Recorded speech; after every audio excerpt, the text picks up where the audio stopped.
નમસ્કાર મિત્રો, કેમ છો? આશા રાખું છું તમે બધા સહકુશળ હશો. હું પણ સહકુશળ છું.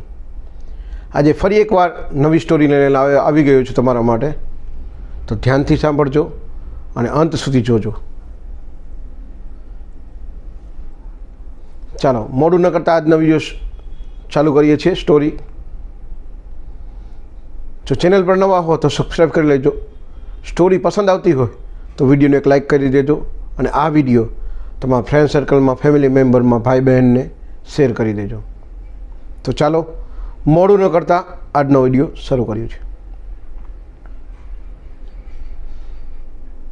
બે મિત્રો હતા સાહેબ, ઇન્ટરવ્યૂ દેવા જતા હતા. ઇન્ટરવ્યૂ દેતા દેતા ચાલતા હતા. એ કે તારું મોઢું તો સાફ કર લે. તો કે શું હે? તો કે થોડું કચરું લાગેલું. એણે બાજુમાં ગાડી પડી ત્યાં આમ કરીને જોયું. અચાનક જ કે એલા કે ભૂલાઈ ગયું. એટલે શું ભૂલાઈ ગયું? બીજા ભાઈબંધને કે તું ઇન્ટરવ્યૂ દેવા જા, કે હું હમણાં આવું જ છું. કે પણ થયું શું એ કે હું તને કહું છું ને તારે મોડું થશે, તું જા ઇન્ટરવ્યૂ દેવા. એમ કરીને પાછો વળીને દોડીને ઘરે આવ્યો, રૂમ ઉપર આવ્યો. બે ભાઈબંધ ભાડે રૂમ રાખીને રહેતા હતા. ભાઈબંધ કે સીધો તિજોરી ખોલી અને એમાં કંઈક ગોતવા માંડ્યો. તો કે શું ગોતસ? કે અહીંયા જૂના શર્ટ પડ્યા રહેતા હતા ને, કે જૂના શર્ટ પડ્યા રહેતા હતા ને, કે એ શર્ટ તો મેં ઓલા જૂના કપડાં લઈ અને વાસણ દઈ એને દઈ દીધા. કે તારા મને પૂછ્યા વગર દેવાય? ખબર નથી પડતી? તું મારો ભાઈબંધ હોય, ભાઈબંધની રીતે મારી મા બનવાની કોશિશ ન કર. કે અને મારી વસ્તુના હાથ નહીં લગાવવાનો. કે હવે મારે એમાં જોતું હોય તો કે શું જોતું હોય?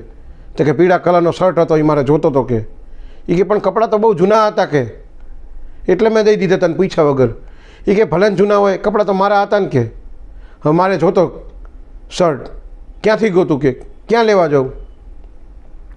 કોને દીધા? તો કે અબી હાલ કે એક છોકરો આવ્યો હતો, કે એ છોકરાને મેં જૂના કપડાં લીધા ને થાળીને વાઇટ કો લીધો. કે કઈ બાજુ ગયો? કે તો કે આમ ગયો. એ ભાઈ દોડીને ફટાફટ બહાર નીકળી ગયો. એ જૂના કપડાં લેવાવાળા છોકરાને ગોતવા માટે આજુબાજુ બધાને પૂછે છે કે બેન તમે ઓલા જૂના કપડાં લઈને વાસણ લઈ છે જોયો? તો કે ના. બીજાને પૂછે છે તમે જોયો? તો કે ના.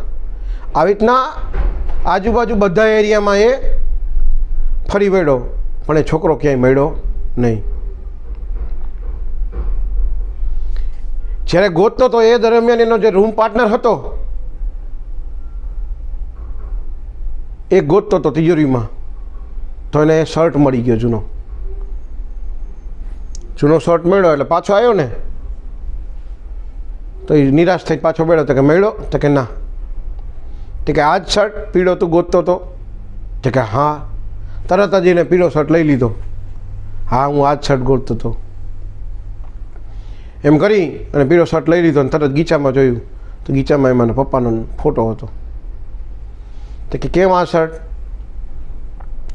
તો કે પપ્પાના ગયા પછી પપ્પાની બધી નિશાની અમે છે ને ટ્રસ્ટને દાનમાં આપી દીધી, ટૂંકમાં સંસ્થાને, જેને જરૂરિયાતમંદ હતા એને બધી દાન કરી દીધી. આ એક જ પપ્પાની નિશાની આખરી છે જે મારી પાસે છે. એમનો એક આ ફોટો અને આ એમનો શર્ટ.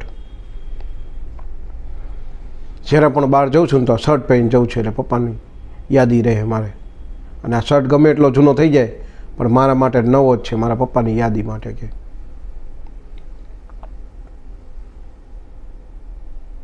લાગણી જોઈ ભાઈબંધ પણ ઇમોશનલ થઈ ગયો. કાંઈ વાંધો નહીં, ફટાફટ શર્ટ પહેરીને જા, તારે આજે ઇન્ટરવ્યૂ છે ને મોડું થતું હશે.